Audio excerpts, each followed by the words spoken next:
Olá, é com muito prazer que estamos aqui para mais um bate-papo semanal do canal Atenção Difusa Mulher. Lembrando que o nosso principal objetivo é disponibilizar informações que contribuam para o empoderamento feminino. Por isso é muito importante você curtir, compartilhar e se inscrever no canal. Com essa contribuição, mais pessoas terão acesso aos nossos conteúdos, fazendo com que o nosso projeto cresça ainda mais. Para isso, vocês precisam só se inscrever, basta clicar aí no botão inscreva-se e clicar no sininho, aí você já está fazendo parte do nosso universo. A gente também já agradece os inscritos e inscritas que já estão conosco aqui apoiando o nosso canal. Por isso, lembrando que aqui também é o seu lugar de fala. Outro recado importante, gente, assista o vídeo até o final. Assim vocês não perdem nada sobre os temas abordados por nossas entrevistadas, que são temas sempre muito legais. E faça seus comentários, a gente quer ouvir a opinião de vocês também. Segue a gente no Instagram, o endereço está aqui na tela, tem muita coisa bacana lá também. Então, vamos ao vídeo. A violência patrimonial contra a mulher ainda não é bem identificada como agressão, mas esse tipo de violência doméstica na qual o agressor gera prejuízos financeiros à vítima ou danifica seus bens está prevista na Lei Maria da Penha. Além disso, essa agressão pode acender um alerta de que a situação pode se agravar e até colocar em risco a vida da mulher. E quem vai nos ajudar a entender melhor como essa violência ocorre, como a mulher pode se proteger, é a advogada Maiara Calheiros. Ela é bacharela em Direito, advogada criminalista, pós-graduada em Direito Civil e Processo Civil, e atuou como estagiária na Defensoria Pública do Estado aqui do Rio de Janeiro, junto à Vara Criminal e Vara de Violência Doméstica e Familiar por 3 anos e meio. Ela também atuou como conciliadora no Juizado Especial Criminal, Juizado de Violência Doméstica e Familiar por 1 ano. E cumpriu carga horária de estágio voluntário na Delegacia da Mulher daqui, de Volta Redonda, lembrando que é no estado do Rio de Janeiro, de onde a gente fala. E atuou também na Defensoria Pública. Então, Maiara, muito obrigada por participar conosco, seja muito bem-vinda, muito obrigada por ter aceito o nosso convite de falar sobre esse tema da violência patrimonial. Muito obrigada. Eu sou a Maiara, como a Carla disse, eu sou advogada, tenho ampla experiência nessa área de violência doméstica e familiar contra a mulher, e eu espero ajudar vocês a entender melhor como funciona, como identificar, como denunciar, e as possíveis soluções para os problemas que as mulheres encontram nesse caminho. Então, Maiara, na Lei Maria da Penha, estão previstos vários tipos de agressões que se configuram como violência doméstica. E a patrimonial é uma delas. Mas as mulheres, elas podem ter dificuldade em identificar esse tipo de violência. Então, fala um pouco para a gente, ô Maiara, o que é esse tipo de violência, como que ela ocorre, como que a mulher pode identificar, se você pode citar também alguns exemplos do tipo da violência patrimonial. Então, a violência patrimonial, ela é muito difícil de ser identificada porque as mulheres ainda não conseguem entender como uma violência, acham que violência é só uma agressão física. A violência patrimonial, ela pode ser definida como a retenção dos bens, de dinheiro, qualquer tipo de violência que tenha relação com o patrimônio da mulher, mas é importante ressaltar que, na maioria dos casos, o agressor ele não tem intenção de prejudicar a mulher financeiramente. A intenção dele não é financeira, é que a intenção dele é fazer com que a mulher diminua os seus bens e isso faça com que ela continue naquela relação e traz até questões psicológicas.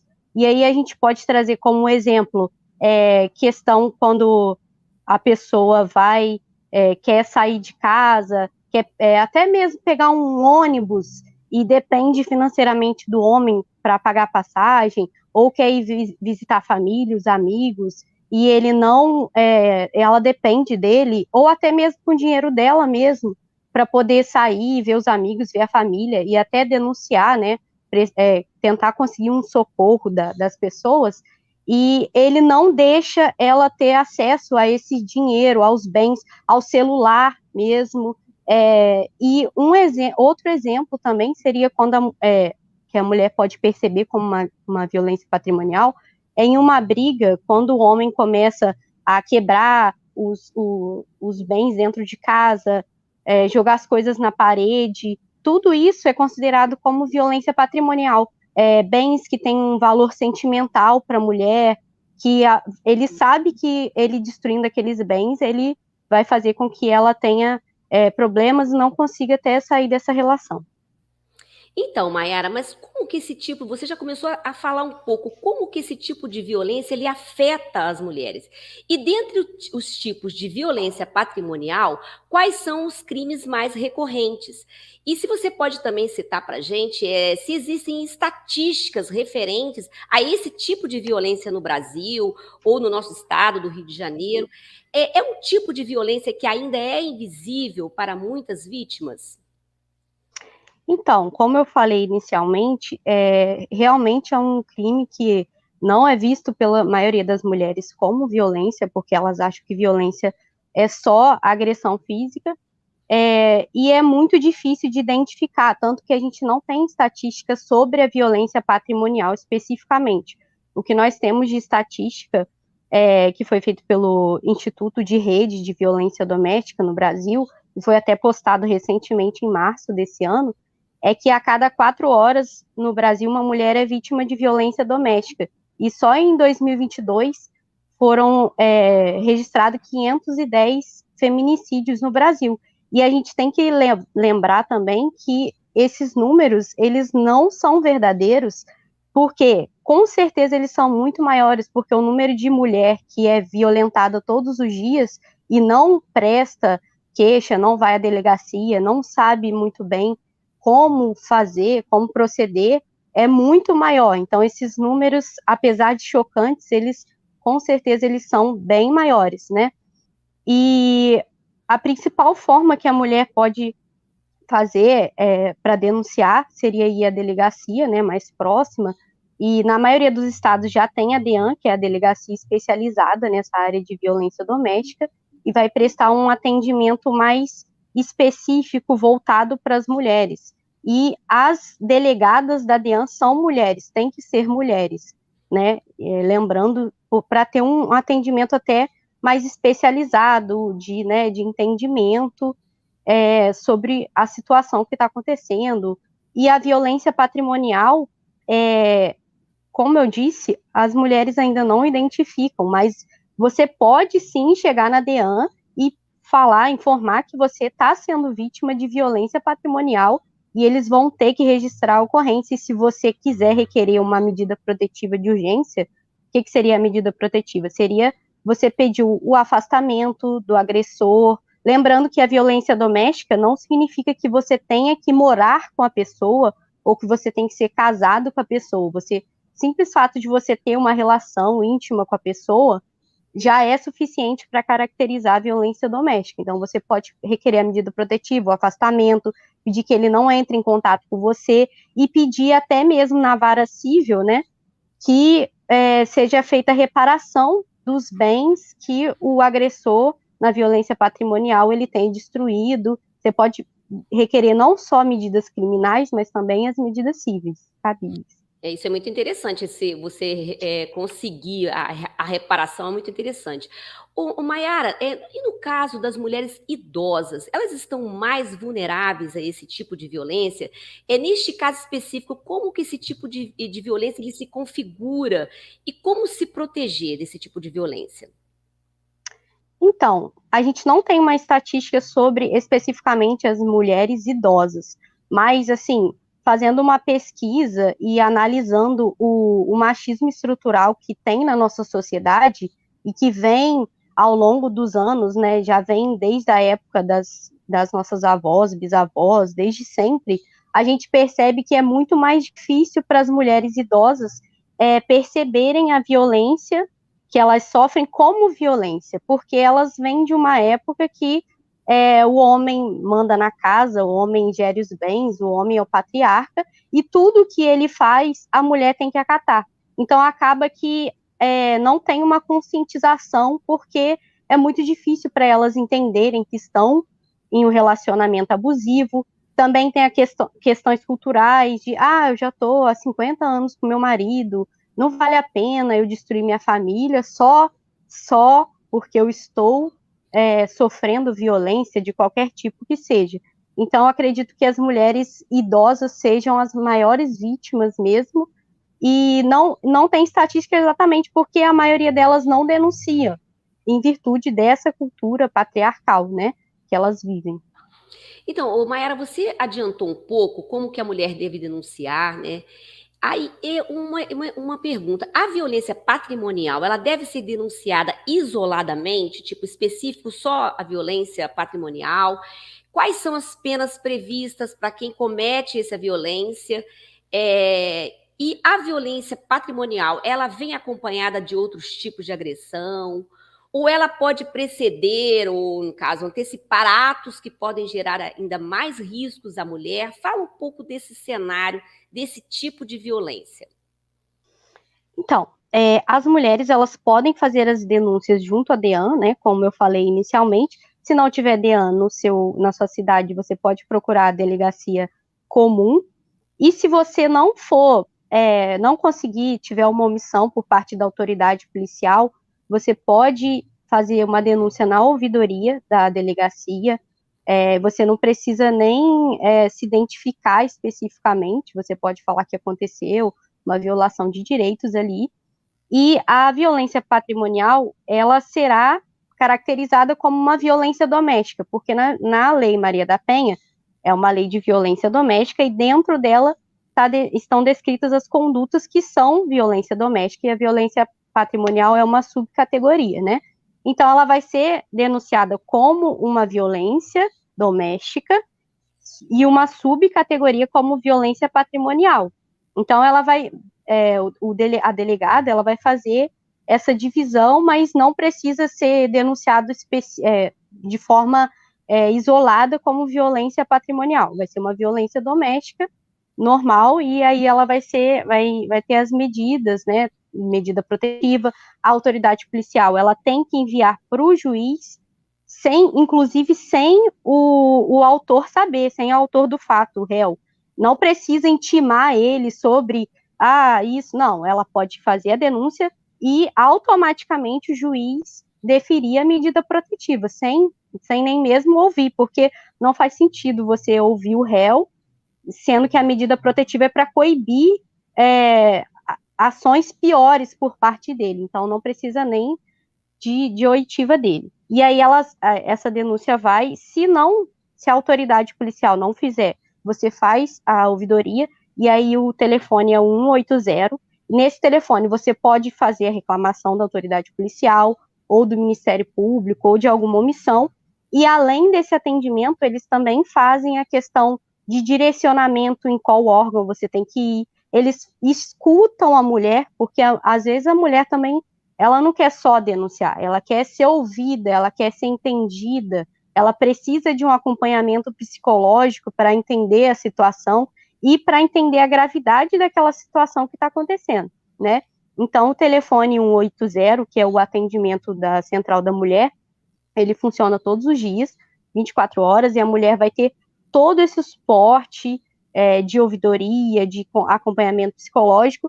E uma outra questão também seria a mulher ir no Ministério Público diretamente, se não conseguir, na delegacia, para pedir que seja feita essa denúncia, porque o Ministério Público é o autor da ação penal, então ele vai ter essa legitimidade de conseguir com o juiz essa medida protetiva.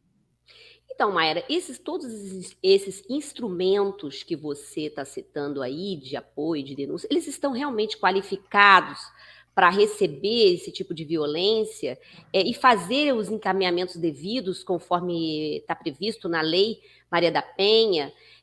Um pouco você adiantou, né? Quais os caminhos seguir, né, em casos de que isso realmente não aconteça, se a mulher não está tendo esse atendimento devido? Que tipos de entraves podem atrapalhar esses processos, toda essa denúncia, e como que superar? Acho que você já deu um pouco de caminho, de buscar uma ouvidoria. Fala um pouco sobre isso também. Então, como uma pessoa que vivenciou tanto o lado da delegacia, vivenciou a prática mesmo no juizado, eu vivenciei todos os lados, né? A delegacia, vivenciei como conciliadora no tribunal e vivenciei na defensoria auxiliando as vítimas de violência doméstica. Então, eu consigo perceber que ainda tem uma estrutura muito deficitária, né? Ainda precisa melhorar bastante. Como eu disse, a DEAN precisa ser só uma delegada mulher, mas em muitos casos a gente vê que não tem a delegada presente naquele dia, e aí o atendimento é feito por homem, não generalizando, né, dizendo que todo homem é machista e tudo, mas a vivência da violência doméstica é da mulher. Então, o atendimento ele tem que ser feito por mulheres, né? Eu acho que a maior luta da mulher seria nesse sentido de ser atendida por uma mulher, porque só as mulheres podem entender. Uma pesquisa até feita recentemente também informa que praticamente todas as mulheres durante a sua vida foram vítimas de algum tipo de violência, não, violência psicológica, violência patrimonial, violência sexual. Então, só nós mulheres para entendermos, né, a vivência. Então, eu acho que a principal questão que tem é nesse sentido de ser atendida por uma mulher, o principal entrave. Porém, é o que eu disse, se você não se sentir acolhida, se houver algum problema no atendimento, você deve procurar a ouvidoria para que seja resolvida aquela questão e você tenha o atendimento adequado, porque todas as pessoas precisam desse atendimento e a mulher, nessa situação, é uma mulher que está em situação de vulnerabilidade. Então, ela necessita do atendimento humano mesmo, né? Não só mais uma demanda que é mais uma mulher vítima como outras. Não, cada mulher tem o seu caso a caso, então eu acho que o principal entrave seria isso, mas eu acho que a forma como a Defensoria Pública do Estado do Rio de Janeiro vem atendendo as mulheres é importantíssima para conseguir superar esses entraves. Inclusive, tem um instituto que chama de assistência qualificada à vítima, que a Defensoria Pública, a mulher, se ela não se sentir bem no Ministério Público, na delegacia, ou não conseguir direito na ouvidoria, ela pode ir na Defensoria, que ela vai ter essa assistência qualificada à mulher, e todas as audiências, a defensora ou o defensor vai estar presente junto com ela. Inclusive, se ela não quiser prestar um novo depoimento, que a gente chama de revitimização da vítima, se ela não quiser prestar de novo, falar tudo o que aconteceu, a violência novamente que ela passou, e todas as vezes ficar repetindo, o defensor vai auxiliar, vai falar que ela não precisa falar em audiência, ela pode ficar em silêncio. Então, acho que essa iniciativa da Defensoria Pública do Estado do Rio, em atender as mulheres com tanta eficiência, seria a principal forma de ultrapassar essas barreiras. Então, se as mulheres não estiverem conseguindo implementar, o importante seria ela procurar a Defensoria Pública, porque ela é uma pessoa vulnerável e ela merece ter o melhor atendimento possível. Então tá, é isso aí. Muitas informações importantíssimas para as mulheres, todas as mulheres, não só quem está sofrendo violência, porque uma ajuda a outra, uma orienta a outra, né? Então, Mayara, muito obrigada por suas colocações, por suas orientações, sempre muito esclarecedoras. Com certeza outras mulheres, né, vão ver esse tipo de informação para elas poderem se proteger melhor, se defender melhor. Então, muito obrigada pela sua participação aqui conosco no canal. Muito obrigada. Eu queria só ressaltar mais uma informação, que em Volta Redonda também tem uma iniciativa muito interessante da prefeitura, que é a Patrulha Maria da Penha. Não sei se as mulheres já sabem. A Patrulha Maria da Penha são uma guarda municipal e um guarda, e as mulheres que estão em situações de violência doméstica, essa patrulha ela vai na residência, por exemplo, para tirar o agressor da residência, para acompanhar a mulher que está com medo de voltar para a residência porque foi fazer uma denúncia. Então, a Patrulha Maria da Penha é outra iniciativa, assim, excelente, e aí você liga para o 190 e fala que quer a Patrulha Maria da Penha e eles vão te dar todo o suporte para que você consiga mais esse atendimento. É isso aí, mais uma informação. E se você gostou de todas essas informações, de todas essas colocações que Maera colocou neste vídeo, compartilhe, curta, para que mais pessoas vejam esse conteúdo valioso. Até a próxima. Tchau!